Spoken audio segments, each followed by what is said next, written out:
Floods and greetings, y'all. Proud Filipina Sharm Zespina here. Thinking of a trip and tour to America's first and oldest national park, Yellowstone. The park just celebrated its sesquicentennial anniversary this year, or its 150th year of founding and service to both domestic and foreign visitors. Yellowstone covers the states of Wyoming, Montana, and Idaho, and is home to half of the world's active geysers. The most famous of all and top crowd draw, Old Faithful, which 4 million visitors from all over the world come to behold its spouting feature at intervals of a little over an hour or 20 times a day. All told. VOA's Natasha Moscovaya guides us on this tour of the park in today's offering, Yellowstone at 150.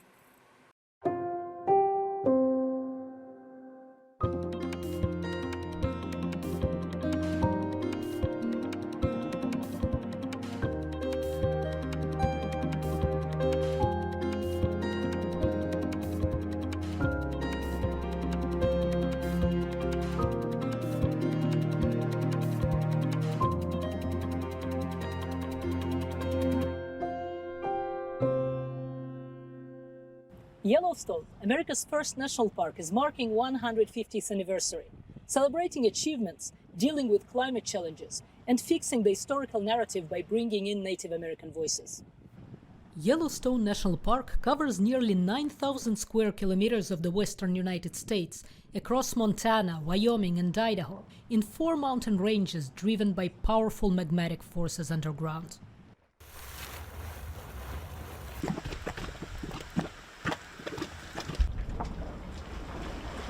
There are over 10,000 geothermal features, including hot springs, gurgling mud pots, steam vents, and half of the world's active geysers, including the most famous, Old Faithful.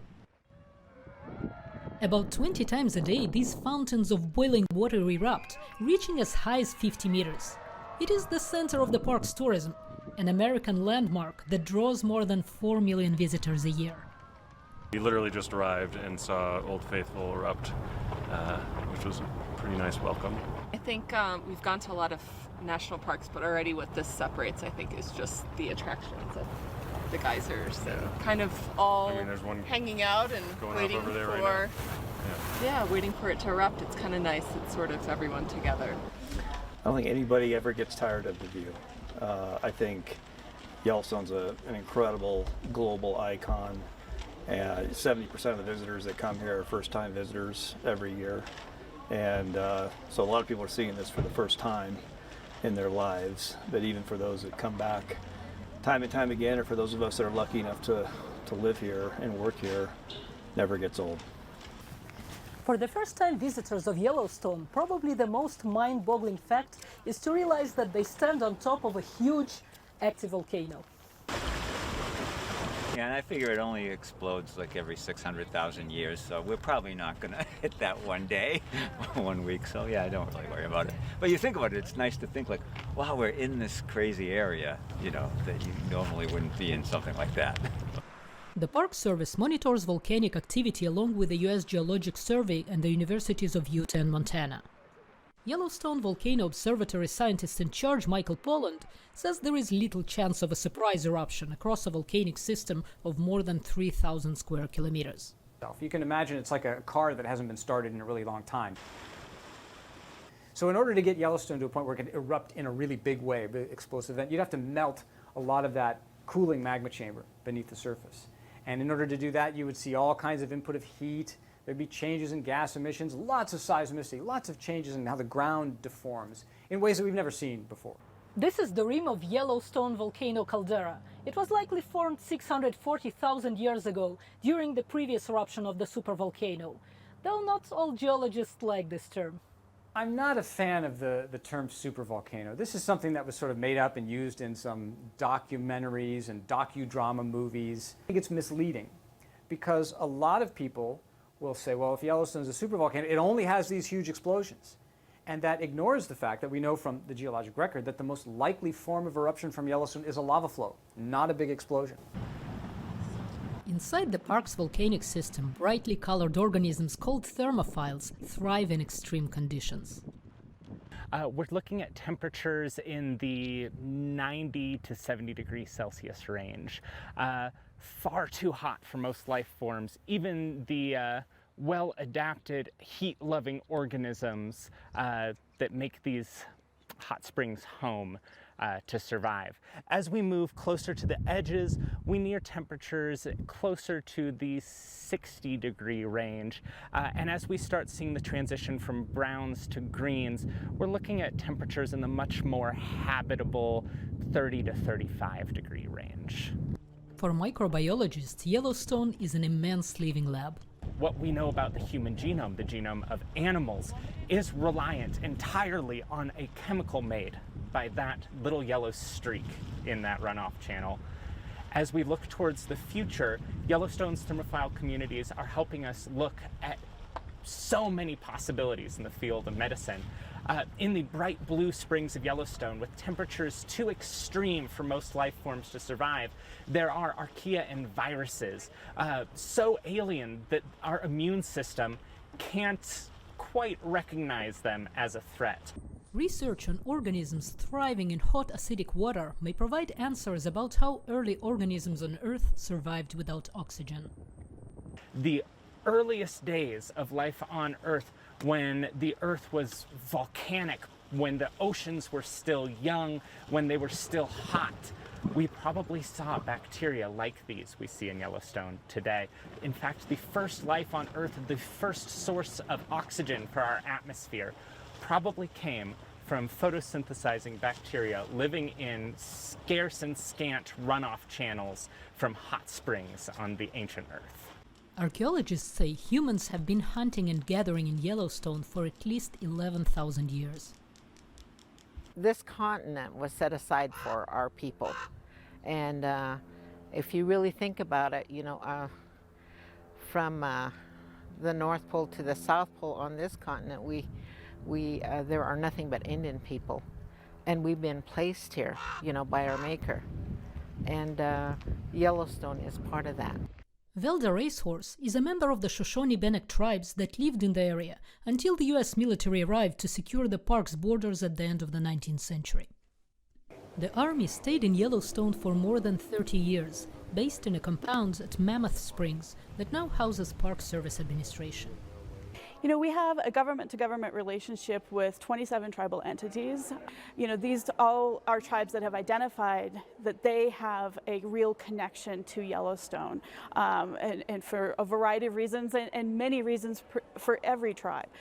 This is a rich heritage with tribal experiences in Yellowstone. You know, they'll battle outside of these boundaries. But this, for some reason, the Yellowstone Park seemed to be kind of a neutral area for everyone. I think it adds a lot of spiritual meaning to it. It was unique. It was held sacred. Of course, we hold all land sacred, but this is kind of unique. Special place that was given to us by the Creator. Our people adapted to whatever happened to them. And that's why we're still here today, because we adapted. And even though we were forcefully removed, we all adapted to what was happening. And we moved further away from what was happening. When Yellowstone was designated a national park, the Native American tribes were chased out. The history of the park focused on the white people exploration. Now, for the first time in 150 years, teepees were erected in the park, and the first people of the land are telling their own stories. We actually have three mothers. Our mothers are Mother Earth, our biological mother, and then the lodge, because the lodge protects us, keeps us warm, keeps us cool. It's a place where we abide with family, that kind of thing. And so when we put it up, the meaning of the lodge is pretty dynamic. Anniversary celebrations include Native American cultural events and public gatherings with tribal leaders. Shoshone-Bannock elder Winona Tindor said coming to Yellowstone was a hard decision. My grandma told me not to come here. She told me not to be speaking about these things because it's a bad memory for her. When she got herded from her homeland that way, and it's very emotional, you know, because this was her homeland. And she was told to leave and never come back. And she never did come back.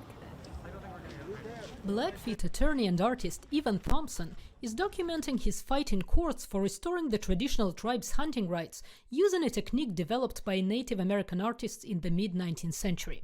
So ledger art is what I would call a semi-traditional form of Plains Indian art. Historically, men would leave a war record by painting it on hide, often on teepees or on war shirts. And so with the introduction of reservations and the disappearance of the buffalo, hide becomes very scarce. And so people would go to the forts and other places to get paper to leave this record, their personal historical record for their families on. That tells the story of reasserting our hunting rights here in Yellowstone National Park. The lead figure is modeled after myself, I guess, to holding up our 1855 treaty with the United States government. And then the four singers behind there are supporting that event. And then on the bottom of the piece are some pictographic figures holding rifles, and they represent the Blackfeet people that came in after we reasserted that right, and they're hunting the buffalo in the image. Northern Arapaho and Northern Paiute artist Patty Valdez brought to life bison sculpted from willow branches with pairs of dancers from different tribes. She called the performance Rematriate. The ladies I have with me are all moms, and in some way we're all connected to each other. Daughters, not all of us are moms, but I feel it inside, we each have that in us. Beginning like with land, and most of this is the rematriate, is to bring land back to its natural state of, I guess, harmony and healing. There's just having the women in my lives, from my son's girlfriend to my cousins and my nieces, my granddaughter, and my daughter as well.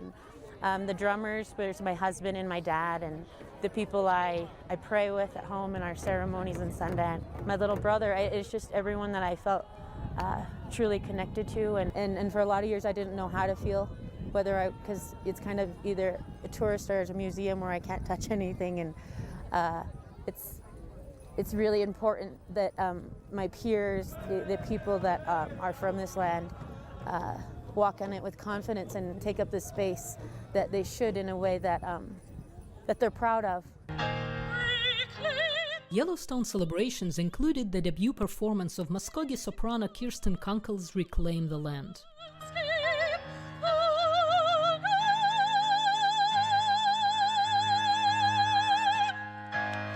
It's about the struggles of Native American people and trying to get over them and move forward. It's about Yellowstone specifically, the beauty of the land, and how we have, as people, once inhabited these lands, and now we are at the point now we want to be recognized and share this land with all of the beauty of nature that surrounds it. And I was hoping with this piece that I would connect with people, that it would be something that people would want to sing, that people would want to hear. Obviously, people aren't going to inhabit Yellowstone again. It is a national park, but we want the cultures known. We want people to acknowledge the tribes that were once inhabiting this land, and throughout the entirety of America. That, you know, we're not just reservations, we're not just casinos, we're not just powwows. We have deep cultural heritages, and we have many, many things that are vitally important to us. Park Superintendent Shawley says no one can tell the story as well as the people whose ancestors lived it. They were on this landscape long before Yellowstone was a national park, and we've done a significant amount of engagement, especially in the year leading into the 150th, with all of our affiliated tribes to have them help us do a better job. The Park Service has a duty to tell America's history, the good and the bad. And importantly, I think we want to look at the 150th as not as a one-time thing, let's do these things together just in this year, but a reset point, a starting point to do more and more into the future with these tribal nations. The hope is that the tribe's involvement would be a little bit stronger, that they'll listen to our people. We're all about nature, we're all about balancing, we're all about honoring, and that's honoring not just us as people, but also the animals and the earth. It's give and take. If you take something from the earth, put something back. Do it in prayer and supplication. You know, that's how important it is. And I think 150 years from now, I hope that it stays in balance, that it's maintained. And we as Indian people want to be able to help do that.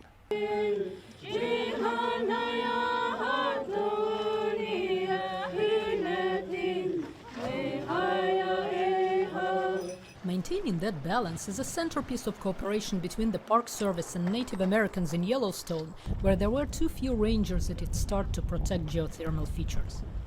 Oh, people would wade in the hot springs. West Thumb Geyser Basin over on the lake, it was really popular to catch a fish and stand on the cone of the geyser and cook it on the line in the hot spring. You know, periodically we clean out some of our thermal features like our hot springs, and you know, there'll be tires in there. I mean, weird things. As now we have a system of boardwalks that protect people as well as protecting the resource, so that people don't accidentally fall in, and also don't leave their footprints all over this landscape that takes, you know, thousands of years to develop. Once something is broken at a hot spring or a geyser, you know, that's fragile material, and those footprints will be there for forever. So in some cases. With boiling pools of acid and wolves and grizzly bears roaming free, Yellowstone is no amusement park. It's a team effort here for us to manage the interface between visitors and wildlife, and that's something that we've got a responsibility for, but it's also something that visitors have an individual responsibility to understand what this place is, how wild these animals are. Wildlife conservation improved with more rangers and an end to most poaching. Animal populations fluctuated naturally until a change in U.S. government policy in the 1920s eliminated nearly all the park's predators. So we killed every wolf, reduced the number of grizzlies substantially, killed all the mountain lions. You know, 50 years ago we were feeding grizzly bears out of garbage dumps so visitors could see them. So we've slowly put the pieces back together of this ecosystem.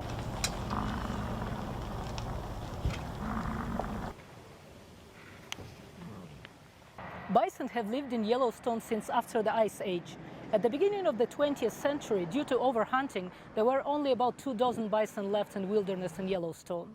Now there are over 6,000 of them here, and occasionally they create bison traffic jams. Yellowstone's, it's a bucket list trip for people. And it's not the public's fault that the Park Service 30 or 40 or 50 years ago didn't build shoulders on the roads. And so when you see pictures of traffic jams, and you see people, 70% of which are here for the first time, seeing their first bison in the wild or seeing a grizzly, that's why they came. And when they do, guess what what's gonna happen? They're gonna stop their car and they're gonna get out, and they're enjoying that moment. That's why they came here. There are also smaller marvels at Yellowstone, with hundreds of types of wildflowers supporting insect life in an ecosystem that combines species from both the Rocky Mountains in the west and the Great Plains to the east. Health-wise, the ecosystem's in better condition now than it ever has been since Yellowstone became a park. But that doesn't mean that we can sit back and enjoy success. There's a lot of challenges and threats, climate change, other threats to this ecosystem that we need to be cognizant of and pay attention to moving forward. Unprecedented flooding in June tore through parts of Yellowstone, washing away roads and causing rock slides and mudslides. I've never experienced something like this. The rain was falling. It felt like forever. It just kept coming and coming and coming, which then was melting our snow melt. So together, it just made this huge flume of water overnight. Yellowstone historically has not had a lot of floods, and there was not really any warning that this flood was coming. But I think the team here couldn't have handled it better. I mean, the fact that without power for 40 hours, evacuating the park, 10,000 visitors within about 30 hours, doing the damage assessments, getting temporary repairs done all across the park. The park's north entrance reopened once upgrades were completed on the old Gardiner Road as a higher ground alternate route to the washed-out Riverside Road. Outside the park entrance, piping is all that is left of a house swept down the Yellowstone River from the small Montana town of Gardiner. For local businesses, the prolonged closure meant loss of income. This season, Sarah Andrus's new hand-painted teepees stood mostly empty. Her other business, a rafting company, is down from 20 to 30 boats a day to about 5. Unfortunately, with what has happened with the flood, we've pretty much lost all of our business. And I lost about 3 employees from here just because we didn't have enough work for them. Frank LaMotta and his girlfriend, Ariel Rodriguez, moved to the area about 2 years ago to work at a local hotel.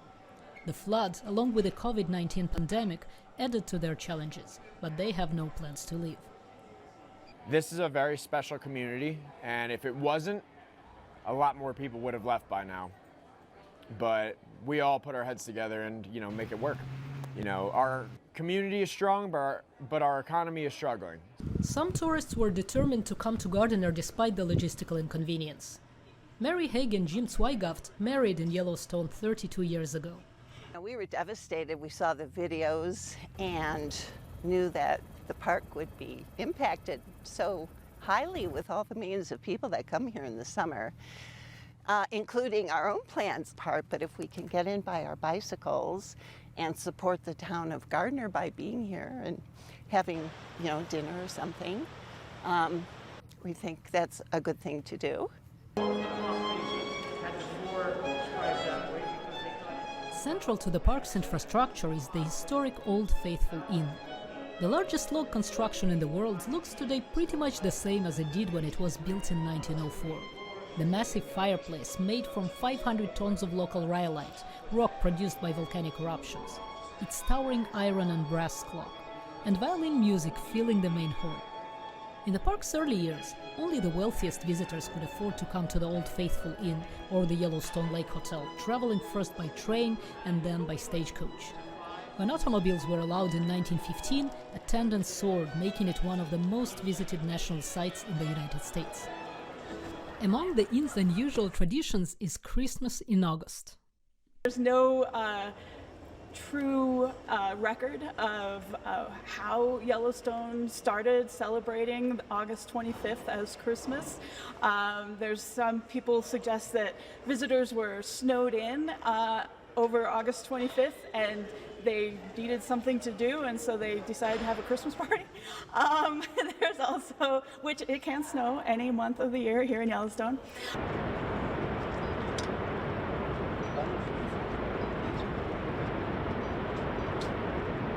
It's the scale of Yellowstone's natural beauty that helped convince US lawmakers to fund the park 150 years ago.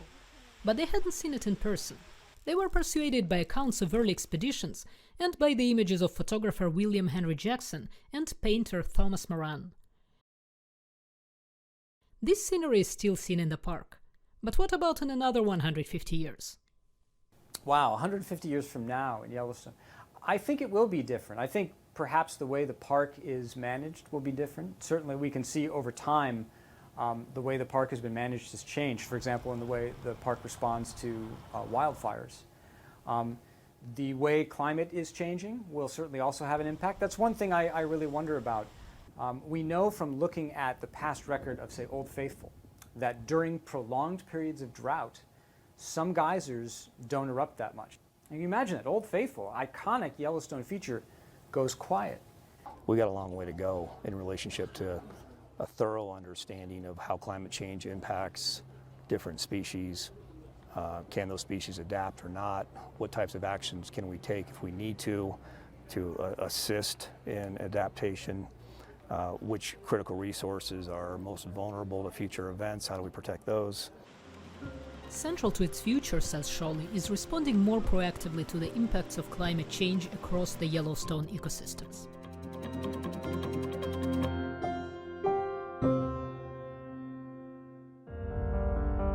In times of change, when the world seems uncertain, and what we hear doesn't reflect what we see,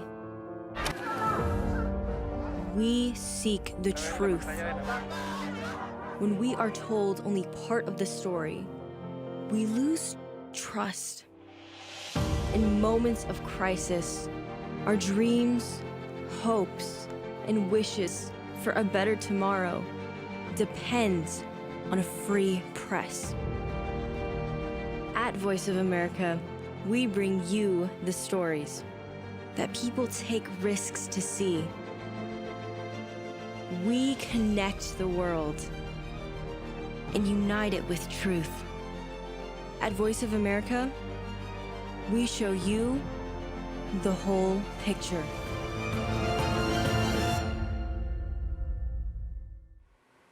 And that's a wrap for today. We hope you can take something with you from the story. And we look forward to you joining us again for the next Inside Story offering. And here's reminding you all to work hard and dream big. Count those blessings and be kind. And catch the news right here. This is Sharms Espina for Stories from the Grid.